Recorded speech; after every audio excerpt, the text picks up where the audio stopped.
بسم اللہ الرحمن الرحیم۔ السلام علیکم ورحمۃ اللہ وبرکاتہ۔ کیا حال چال ہیں دوستو؟ خیریت سے ہیں؟ ٹھیک ٹھاک فٹ فاٹ؟ دوستو میں آج آپ کے لیے لایا ہوں ایک کہانی۔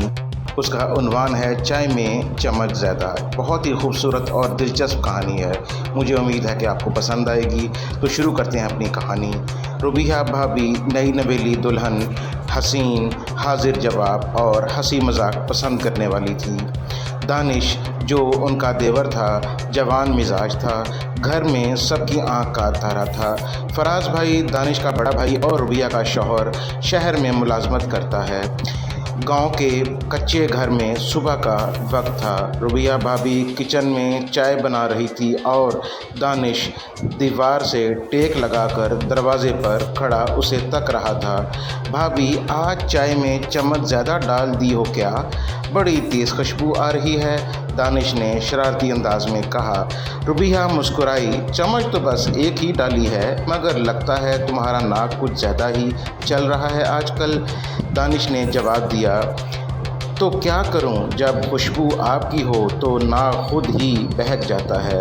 ربیہ نے چائے کا کپ آگے بڑھایا، یہ کپ لو اور سیدھے بیٹھ کے پیو ورنہ زبان جل جائے گی۔ دوپہر کا وقت تھا، ربیہ کپڑے طے کر رہی تھی اور دانش کمرے میں داخل ہوا۔ بھابھی میری بنیان کہاں ہے؟ ربیہ نے ہنستے ہوئے کہا، تمہاری بنیان تو بستر کے نیچے سے ملی ہے، لگتا ہے رات تم بہت ہی گرم سوئے ہو۔ دانش نے آنکھ مار کر کہا، کیا کروں بھابھی، جب کمرہ گرم ہو تو کپڑے خود ہی اترنے لگتے ہیں۔ ربیہ ہنسی، روک نہ سکی، بس کرو، کہیں تمہارے بھائی نے سن لیا تو سمجھیں گے میں نے تمہیں ہیٹر دے رکھا ہے۔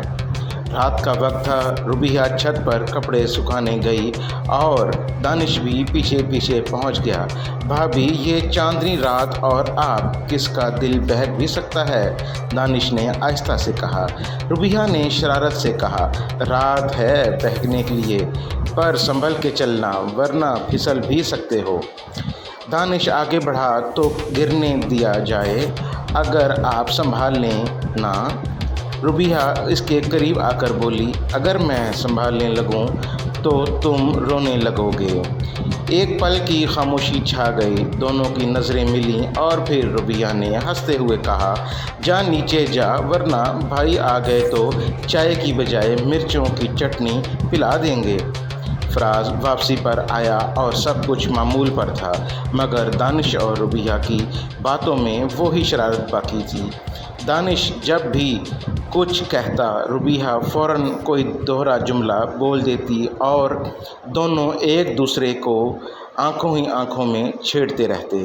کبھی کبھی رشتوں میں تھوڑا مٹھاس، تھوڑی شرارت اور تھوڑا سا ڈبل میننگ انداز بھی زندگی کو دلچسپ بنا دیتا ہے، بس اپنی حدود کا خیال رکھنا چاہیے۔